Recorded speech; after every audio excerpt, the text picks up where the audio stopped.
معزز سامعین کرام، ہمارے آج کے اس سماج کے نام میری طرف سے ایک پیغام ہے جسے آپ لے کر جائیے اور سن کر جائیے۔ وہ سماج کو کیا پیغام ہے میں آپ کو حدیث کے حوالے سے بتاؤں جو آج ہمارے یہ نوجوان کرتے ہیں۔ ان نوجوانوں کو لگام لگانا بے حد ضروری ہے۔ اگر ہم نے اپنے بیٹے کو، اپنے بھتیجے کو، اپنے بھائی کو، اپنے سماج کے نوجوانوں کو اگر لگام نہ لگایا، انہیں راستہ نہ بتایا، ان کے ہاتھ کو اگر نہیں پکڑا، انہیں رخ پر نہیں لگایا، تو یقین مانیے جو آگ لگی ہے وہ آگ آج ہمارے پڑوس میں ہے اور کل وہ ہمارے گھر کو بھی جلانے کے لیے تیار ہے۔ وہ آگ کیا ہے؟ یہ موبائل کا جو غلط استعمال ہے، جس سے بچہ اس موبائل کے استعمال سے بالکل مدہوشی کی کیفیت ان کے اندر ہوتی ہے، سماج کو بگاڑ رہا ہے، ایک اچھی خاصی لڑکی کو برباد کر رہا ہے۔ اس کے لیے سر جوڑ کر بیٹھنے کی ضرورت ہے اور ہر علاقے میں کمیٹی بنانے کی ضرورت ہے، ہر علاقے کے نوجوانوں کو متحد کرنے کی ضرورت ہے، اسے یہ بتانے کی ضرورت ہے کہ تم نبی کا غلام ہو، تم صحابہ کا غلام ہو، تمہارے اندر وہ کردار ہونا چاہیے جو صحابہ کے اندر تھا۔ اور میرے بھائیوں بتائیں گے آج کے ڈیٹ میں جو زلزلے ہوتے ہیں، یہ سارے زلزلے ہماری اس آبادی کے اندر جو بدکاری ہے، جو زنا کاری ہے، یہ بد نگاہی ہے، یہ اسی کا نتیجہ ہے۔ اس پر پابندی لگانا بے حد ضروری ہے۔ جس کے گھر کی ایک بچی بھاگ گئی، اس کے دل سے پوچھئے، ان کے باپ کو پوچھئے جا کر، اس کے بھائی سے جا کر پوچھئے، جن کی بیوی بھاگ گئی ہے اس شوہر سے جا کر پوچھئے اس بیچارے کے دل پر کیا گزر رہا ہے۔ وہ بیچاری بھی ہمارے سماج کی ہے اور وہ لڑکا بھی میرے سماج کا ہے، اس لیے سماج والوں کو سر جوڑ کر بیٹھنے کی ضرورت ہے۔ پروگرام ہو تو سر جوڑ کر بیٹھنا چاہیے اور سننا چاہیے، جو لائحہ عمل بتایا جائے، جو آپ کو راستہ بتایا جائے، اس راستے پر چلنا چاہیے۔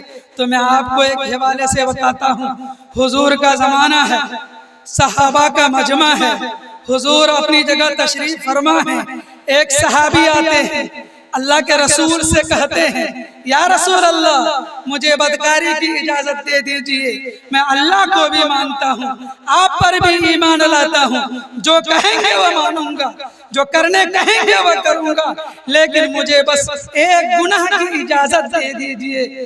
حضور صلی اللہ علیہ وسلم نے جب ان کے اس جملے کو سنا، حضور صلی اللہ علیہ وسلم بھی خاموش ہو گئے۔ صحابہ نے جو سنا تو وہ تمتما گئے اور لگ رہا تھا کہ ابھی ماریں گے کہ کب ماریں گے اس کو۔ حضور نے منع کیا، وہ صحابی کو بلایا، قریب کیا اور کہا اے میرے نوجوان صحابی، تم جو یہ بدکاری کی اجازت مانگتے ہو، تم جو بدکاری کی اجازت مانگتے ہو، تم جو یہ بدنگاہی کی اجازت مانگتے ہو، تم جو کسی عورت کا ہاتھ پکڑنے کی اجازت مانگتے ہو، تم جو کسی کے ساتھ بدکاری کرنے کے لیے اجازت مانگتے ہو، یہ بتاؤ کہ اگر کوئی دوسرا نوجوان تمہاری ماں کے ساتھ ایسا کرے تو کیا تم اس بات کی اجازت دو گے؟ میں سماج کے نوجوانوں سے یہ پوچھنا چاہتا ہوں، حضور نے ان سے یہ پوچھا تھا کہ میرے صحابی یہ بتاؤ کہ تمہاری ماں کے ساتھ اگر کوئی منہ کالا کرے تو تم کیا اسے اس بات کی اجازت دو گے؟ اس نے کہا یا رسول اللہ ہرگز نہیں، میں کبھی بھی اس بات کی اجازت نہیں دوں گا کہ وہ میری ماں کے ساتھ بدکاری کرے۔ پھر حضور نے فرمایا تم جس لڑکی کے ساتھ بدکاری کرنا چاہتے ہو، اگر کوئی آدمی تمہاری بیٹی کے ساتھ ایسا کرنا چاہے تو کیا تم اس بات کی اجازت دو گے؟